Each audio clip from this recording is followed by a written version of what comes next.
ça va avantage. Lelo avantage mususu ke Bekam atambola makolo suste. Ana mama boro wana tambola suma makolo te. Donc voilà, et ça que chez les parents, là comment chez moi. Avantage c'est moi belé. Et dans moi belé les autres comment on les font digra, bébé digra zali donc ça na katsa avantage na katsa musala na sala. Donc voilà. Na katsa musala oyo zo sala. Alors Patrick Bekam on a des avantages alors ba des avantages na ngozani. Avantage oh elongolanga stress. Et ça que koyebana en fait. Ceux des gens qui viennent là, ils ont Bekam, ça va bien. Au moins, ils ont ça là, et ils vont se péler et promettre quelque chose. Il y a un avantage, c'est plus un courage. Deuxième avantage, c'est que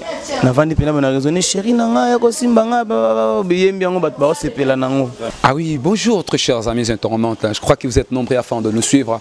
Bien, c'est votre humble serviteur merveille, Kwedito Maestro de la presse congolaise. Quant à moi, je suis très heureux de vous présenter cette émission car je ne suis pas seul. Derrière la caméra là, je vois déjà Isaac Zola, c'est lui qui assure cette émission. Bien, je suis à Villanova de Maestro Fabregas, que je salue à passant.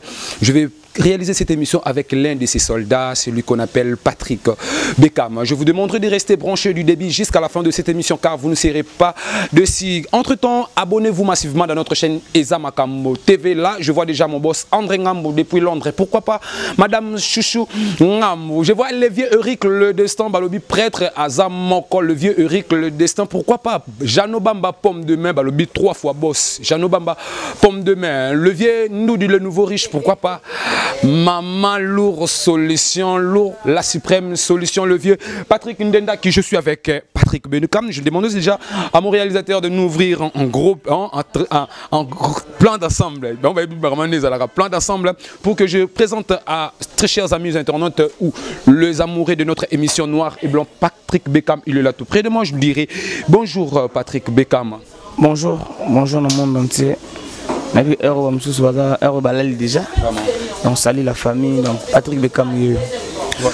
Patrick Bekam, on a déjà le vieux Moïse. Le vieux Moïse a déjà Patrick Bekam. Alors Patrick Bekam, c'est déjà tout qui quoi, il déjà émission parce que dans la moi show, un maestro de la presse congolaise. Donc Negabino Bozaka, c'est pas maestro de la musique congolaise. Negabino Koto na kanga kota ba presse. Donc nazawana. Alors Patrick Bekam, première question dans les annonces simple. Si c'est à refaire, Patrick Bekam balbi pena ba bandela mokiliango. Patrick Bekam au sala ni penza. Nasandoulé. Nasandoulé. Ouais, sûr que ça Nasandoulé. Si, Nasandoulé. Poigné aux ongaras na mundo. Nasandoulé, mais na Congoté. Oh, na Congoté. Oui. Explique-moi, Congoté pour Nani, Patrick Bekam. Là, c'est ça la musique, c'est qu'on continue en Gabouille, na Congoté, c'est que va visuer ça, Moussou. C'est comme ça, na Congoté pour Nani. Qu'est-ce qui manque au continent là, comme moi, mais faut ça en Canaïe. Tout ça n'arrive pas Arte. Na Congoté, on n'arrive pas Arte. Tout ça n'a respect l'artiste. Dans Arisa logo là, nous sommes à Pamba, na Mboga. Mais la Mboga, tout le monde a placé mes mains. Robert Nzimbo Mokopé gagné vie. On a fait 10 albums, on a fait rien. D'ailleurs, on a vu que on a ligné trop. Ceux qui ont mais arrêtez. Patrick Bekam Kota là, répond à la question avec de larmes aux yeux. Est-ce que Patrick Bekam est une erreur pour nous ça la musique, est normal pour nous ça la musique? Non, c'est normal. C'est normal. C'est pénélo on a ligné trop. On a une musique depuis mon âme qui donne la botamine à la mer, on a la chorale, on a sommet royemba, on a kangé na liputa. Na yo kane royemba dans musique eza talasco elo comme ça. Tina comme na guitare on talak sanga zalate. La musique eza pena ya biso ya parler dans nous les pena na parler. Chez biso banana père. Tina mona suka. So ba beta guitare on tayembelo organe mazati. Déjà pena tokoli on a parlé. Beaucoup de gens ont développé par rapport à la batika, la guitare, alors, et permettre à nous déjà la question que non, Patrick Bekam, la plupart des musiciens, na ba église abane koyemba na église et puis par après a commis na koyemba boye tout bien profane quoi et puis misusu ba outi na orchestre quelque part et puis du moins et puis le lot aza peut-être na Villanova to na groupe misusu Patrick Bekam yo utaki mbala monda ko bandi koyemba na gamme puis maman le lot embrasser Villanova. Oui, on a parlé déjà. C'est maintenant ton betaming ba grand frère Manuel beta musique nzambe. Biso wenga nzambe religieuse on a même na l'église. Après na euroleka premier orchestre on a affronté. On a affronté qui orchestre par exemple sur Ferrigo là. Pour Ferrigo là à l'époque a bossa une date mais moi kala ko tapé normal dans la kakati ça qui va m'embouer moi belé ba tricage va belé na eurolongwa. On a travaillé dans Didier Lacoste, un pang, il m'a foudre. Mon toi, chéri. Attends, postulé pas comme député. Après, on a light music. Light music. Après, tout ça, les Villanova. Voilà. Vous avez une light music et puis vous avez Villanova. Alors, c'est plutôt calculer le temps. On a une light music et puis une Villanova. Ça fait combien de temps? 5 ans, 5 ans et demi. 5 ans. Oui. Alors, pour toi, ndenge ozalaki na bandeko kanga mama ndenge bandeko kanga mama na liputa après yo moko moko nga fona salaka musique et puis du coup le lo épais. Ah oui.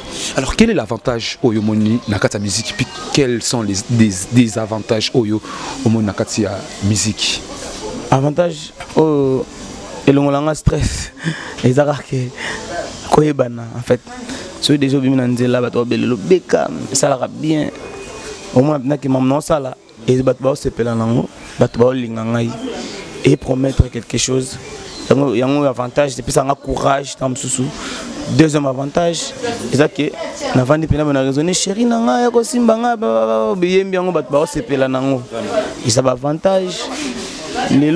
L'avantage, c'est que Beka Matambola Makolo Souste, Anama Borwana, Tambola Suma Makolote. Donc voilà, et ça que chez les parents, là, comment chez moi.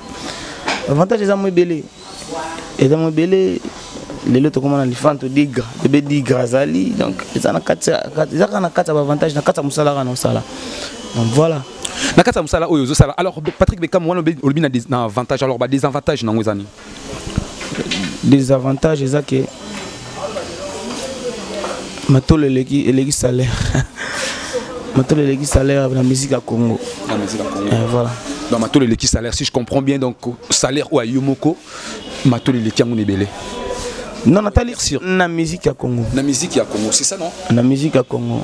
Na lobby te place na ali carré. Carré. Mais na beta comme sur la musique à Congo. Tu vas na na beta le to beta sur la musique à Congo. Oui, tu né to za bané banditis to ke sous ka to beta musique à Congo. Ma musique à Congo, ndula Congo. Matolo les gars salaire ne belé. Alors, très chers amis internet, je vous rappelle que je suis avec Patrick Bekam, l'un des soldats de Villanova de Maestro Fabro, maestro de la musique congolaise. C'est avec lui que nous réalisons cette émission. Je vous rappelle, restez branchés du début jusqu'à la fin de cette émission-là. Je vois déjà lourd la suprême Mama Solution. Et pourquoi pas le vieux Moïse Chipamba. Le vieux Moïse Chipamba, pourquoi pas le vieux Armel Akoka. Je suis avec Patrick Bekam Tunanganin Balandia.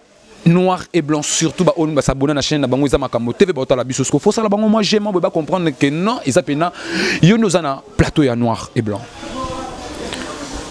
magaza mobali kolelisa mosina bambata te kasi ngoya yakobimisa ema ya miso ya sentiment baninga na ndako mabala peut-être ba vivaka ba bonheur oyanga se maloba oyo belumbisa ndako mobimba so la divorce maweza ye maweza ye maweme minganzoto tara kikereza ngalbitre kasima chango esilaka shereza nini yango esilaka te konyokola kaka ngai komonisa pasi kaka ngai yo Francis Mavimpi mabala boye esilaka la yokela ngata mawae Eric Binda je reste mango ina leli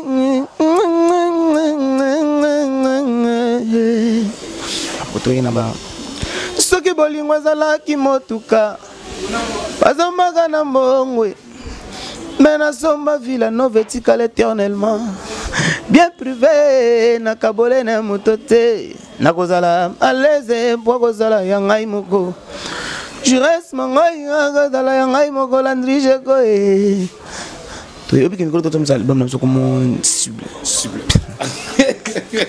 Cible, vraiment. Nga solga nzeka nalela Fabrice Mola nanga bolingo mola silisanga mayele bolingo mola baby fanga mutu bolingo Fabrice komisanga kizengi nabeta lisolo na nani pwandima nga kenalingaka ye ya solo na motema nga soga nzeka motema esemesana na kolinga. Vraiment Patrick Bekam. Très chers amis internet, nous courions derrière les temps dans cette tikeli awa komisango concert. Donc pour comprendre Kanangai. Donc voilà na moni déjà Patrick Bekam a salué le plaisir na Platini Milano depuis États-Unis d'Amérique. Pourquoi pas Jessica Diodia depuis français, chef d'état-major Papi Kawaya Balobi Mosala Nango Yango Bopesanga Lena la Zaïroise.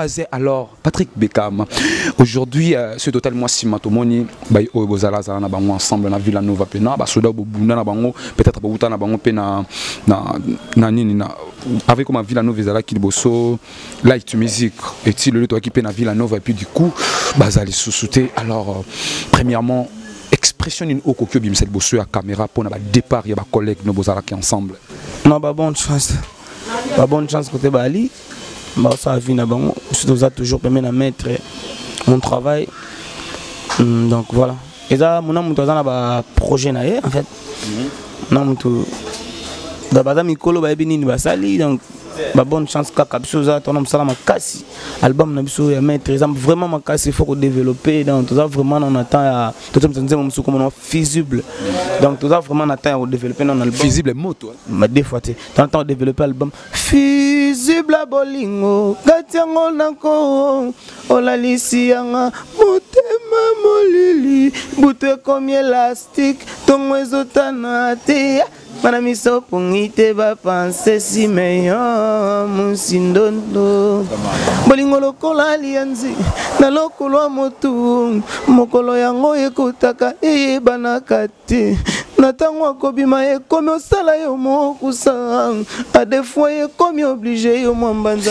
Alors vraiment Patrick Bekam, est-ce que pour toi ezali force toi ezali défaite kolongwa ba ya ba ninga mususu bozali obosana ngote les catholiques question de courir la ça force pour nous une force pour nous tout ça défaite pour nous non c'est normal d'abord bano yema ba vona bango nga yemba ba vona nga dans baké ba ça comme bango nga penza na sala normal oui bonne chance l'autre Alexandre na beki ba bonne chance côté Bali doit lito continuer tout ça maman biso voilà.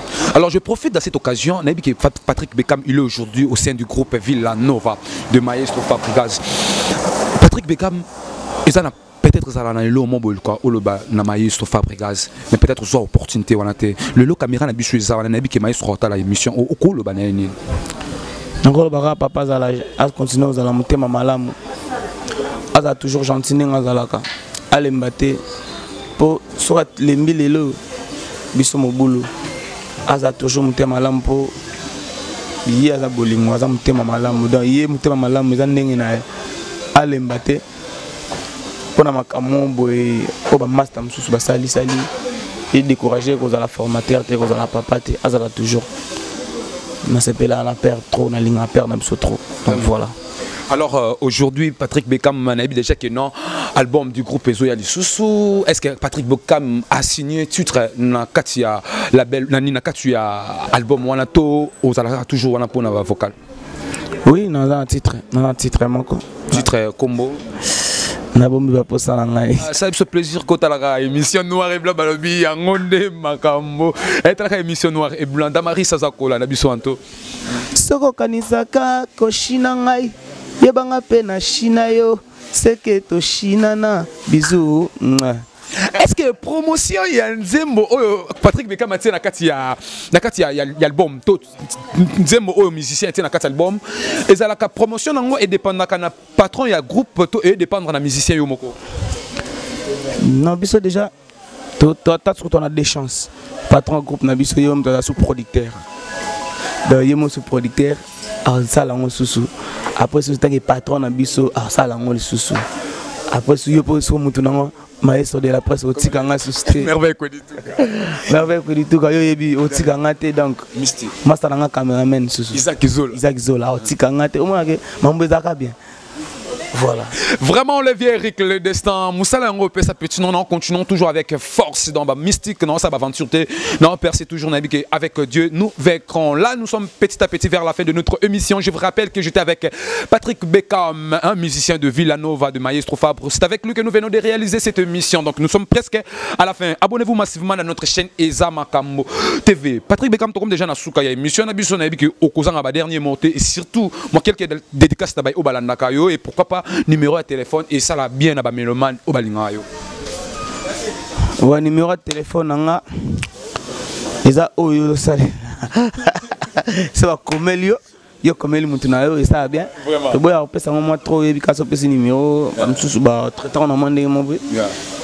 So bengi déjà yo ba kozwanga ça ba betika na Instagram nanga ba comme Patrick Beckham Maxon bazwanga soit na Facebook Patrick Beckham Maxon ba komelanga ba kozwanga yi na pesi ba mbote nanga na Anel Kaplay plus 10 super tonton na pesi mbote nanga na Gelor ma vimpi Francis ma vimpi merci ma vimpi Sombri ya mobima na Luanda na pesi na Natalunde na pesi na Tom Stembien Front Rouge na pesi na Bayanga tout balinga Patrick Beckham hein soki okanisaka ko yibanga yebanga pe na yiba yo seke to yibana bisou.